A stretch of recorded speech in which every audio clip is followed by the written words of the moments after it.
this is going to be how to make a magic circle. I'm going to break it down. This is your tail end, and then the working yarn is attached to the ball. And so I'm going to show you the first method is you're basically just making a little loop with a little X on the top. You have the tail end, and then it goes around, and the working yarn underneath the tail end. So I just have this little loop here. I take my hook, put it under the X. Then I'm going to take my working yarn and wrap it around the loop, around the hook, I mean, and then I'm just going to take the hook, pull it under the loop, under that X, make sure I don't get tangled up, and bring it up. Wrap the yarn around it again, and then put that through the loop, essentially making a chain. That counts as my chain 1. So just hold it in, pull the tail end, and make the circle just a little bit smaller, and then pull the working yarn to make my chain a little tighter. So now I'm just going to do my single crochets inside that loop there. So just take my hook, put it on through the loop, pull it up, wrap the yarn over, then I just make a single crochet, and I can continue and make as many single crochets as I need to.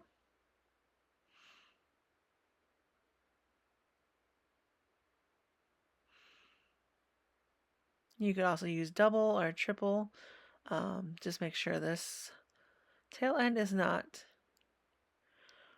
tangled, and you just pull it nice and freely to make the loop smaller. So just make as many single crochets as your pattern or what you desire to make, and you just pull that tight and you make a little circle. So I'm going to make about 6 single crochets here.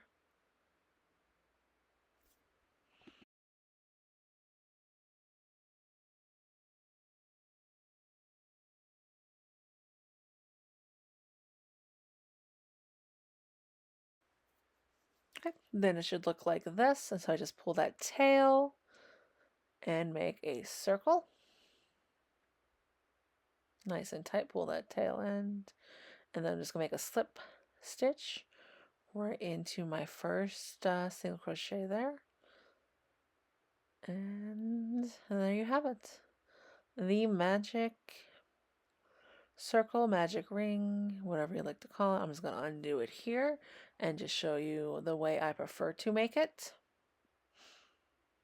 So I take my tail end and I'm going to grab it with my thumb and index finger like this, go around my 2 fingers and then make the X on top and just grab it with my ring finger there just to hold it in place. So I'll show you one more time. Tail end, thumb and index, wrap around my fingers and just hold it there with my, might want to hold it with my pinky finger instead, but one of my fingers works, don't matter.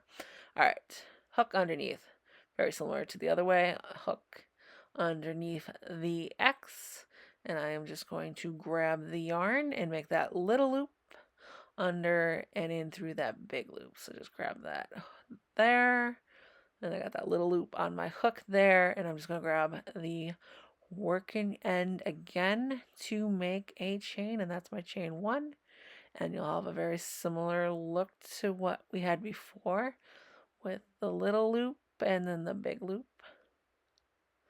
I just slip that off with my fingers, and there is my big loop. I just pull that tail end so I can make it a little bit smaller and make sure it's not tangled together and it just pulls and shrinks freely. So I just hold that with my finger, I put my hook under, and then I can start doing my single crochets in through the loop.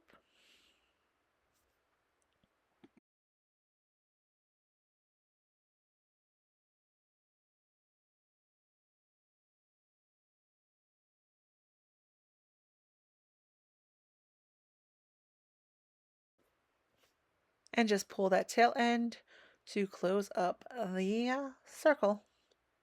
Just always remember that you know the difference between your tail end and your working yarn, making sure you grab the right one.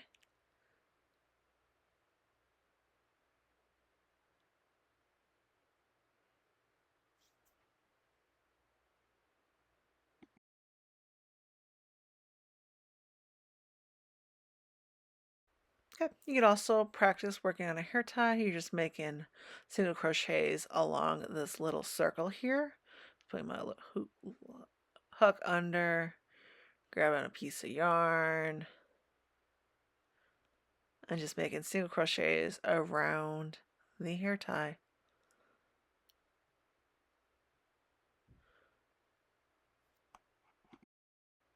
Be sure to leave a comment if you found this video helpful, and please like this video and subscribe to my channel. I have a few projects I'm creating on my own, and I'll make videos of free patterns.